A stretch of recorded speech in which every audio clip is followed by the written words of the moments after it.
When the squad announcement came out, and you know you're on the plane and you're going to Australia, how does that feel? Yeah, it's such a proud moment for me and my family. I think that the feeling I got inside was just, I think relief is probably the word to use. I think relief because, I've went through a difficult period in Germany the last few months, and to know that I went through a lot of hardship there, to be able to say 6 months later, I'm going to a World Cup with Ireland, is just something I'm just very, very proud of, and something that I can say that I'll never get tired of hearing. I wouldn't say there was doubt, but it wasn't nailed on as we were going. And then you pop up again against Zambia and you score another great goal. You scored a goal against Scotland this is the place in the World Cup. I don't like the expression that you're a big-game player, but obviously you respond to pressure well. Obviously when the moments are there to be taken, you take them. Where does that come from? I think, to be honest with you, it comes from always having that quiet belief about myself that I'm able to do that. I think that, when I used to do athletics when I was younger, like my dad always said to me, like the cream always rises, like that was his mantra to me. And I suppose it was nearly like, when you're backed up against the wall, that's when you need to know you have to either come out fighting, or that's when you get swallowed into the ground. And I'm playing international football, I'm playing professional football, if you're going to hide away in the big moments, you're going to be found out. And I think it's something that I definitely back myself, that when the big games come, I know I believe I can score goals. Like, that's, at the end of the day, I'm a striker and that's my job. It's not always easy and doesn't always happen, but knowing that you can do it gives you that quiet little bit of confidence, and something then you can bring into those big games. Is that something that you work on intentionally? Do you do visualisation, or is it just something you feel in the moment going into every game? You have that, as you say, inherent belief? Yeah, I think there's a wee bit of both. I think that sometimes, you don't obviously visualise every single moment, but of course, of course I've imagined scoring against Australia in the first game, against Nigeria, against Canada, because that's how it works. You have to think about it in your head, and I'm sure the defenders have thought about making a block or a tackle that keeps us in the game or something. But I think it's such an important factor of it. There was a great saying from the 2020 campaign, when you can't see it, you can't be it. So in my head, I take that as if I can't see myself scoring in a game, I'm not going to do it. So it's not something that I've set out every day and every week to work on, but I think I always try and bring myself back to knowing what I'm able to do and know what I'm good at, and then with that you can build on it as well.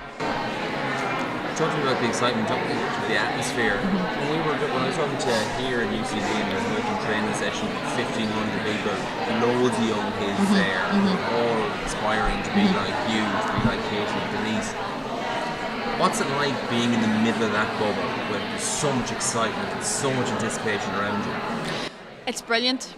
I think it brings a little bit of pressure as well, because we know that we have a role to play for a lot of young girls and boys that are starting out in their footballing journeys, that we have to set the standards now, that in 10, 15 years that we can say, well, those girls are playing football because of us, because we pushed and we bettered the conditions in Ireland for them, and we give them access to clubs, and playing with girls teams maybe that we didn't have the access to, because even from now, when I listen to what some of the girls tell them about what we do in their teams and everything, I would love to have experienced what they're getting to experience now, but we also know it can be better.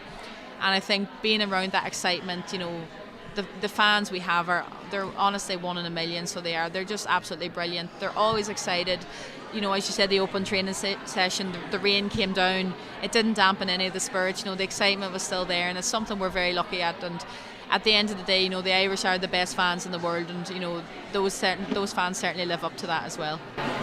Speaking of that, you're going to be opening the tournament, you're playing the host team, and the stadium was 40,000, sold out, it was moved to an 80,000 seat stadium, such was the demand for tickets. It's going to be an unbelievable opportunity to advertise the women's game in this country and grow it more. How important is that going to be? Absolutely, it's going to be crucial. I think that shows a lot, the growth of women's football, the fact in a couple of weeks they were we need to change the stadium because the ticket demand has gone through the roof, and just to have that opportunity to go and play, I suppose me being a big gal woman, never got to play in Croke Park, so I'm taking this, playing an 82,000 seater stadium in Australia, as my Croke Park moment, and it's something you just, every player relishes this opportunity, and it's one we're going to have to take on with both hands, but we also know it's going to be difficult, but we know about the Irish will certainly make it difficult for the Aussies down there.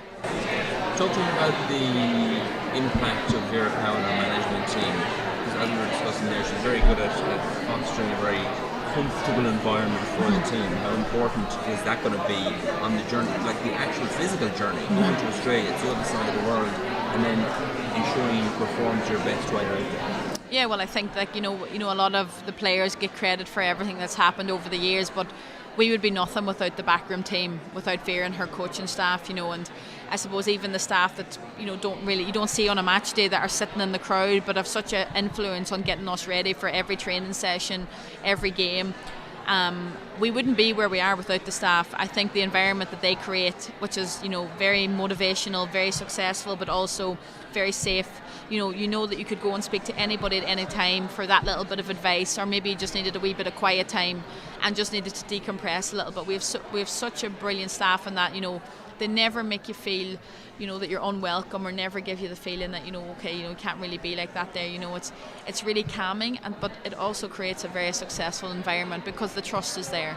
And I think that's one thing Vera has really created, a really trusting environment where everybody wants to be part of it. And I think it's such a compliment to everybody that's here. You're obviously very confident in your own game and in your ability to affect games.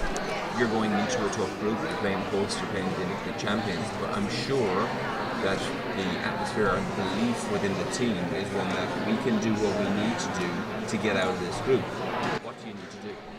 Yeah, well, I think to start it off, we have a game plan that we go into every game. And Vera always says, no matter what happens in the game, we do not collapse and we do not move away from the game plan. And every game we've stuck to it, and I think the saying "do not collapse" is a very good one, because it's very easy that you go 1-0, 2-0 down, 3-0, 4-0, and then suddenly the game's gone from you in 20 minutes. We've never allowed that to happen, because even if we concede a goal, the mindset is right, refocus, what's our next task, and then go with it. And I think then with that, anything is possible. I think that obviously the first game against Australia is going to be very, very difficult, but I think we're quietly confident we can definitely get out of this group. It's not going to be easy, but I think going back to the Irish way of being really, really difficult to break down and being really annoying to play against is what we're going to take with us, and it's something that we're very, very good at. Just one last one for me. Over the last couple of weeks I've been getting a real pang and nostalgia of Italian 90, the whole build-up and the buzz around it. They went on and they achieved incredible things in that team. Do you feel that you're going to be able to replicate that? Are you feeling that? Do you get a buzz of that around this team? Yeah, I think the excitement is there. I don't think we're putting any pressure on ourselves and saying that we have to do this, we have to do this.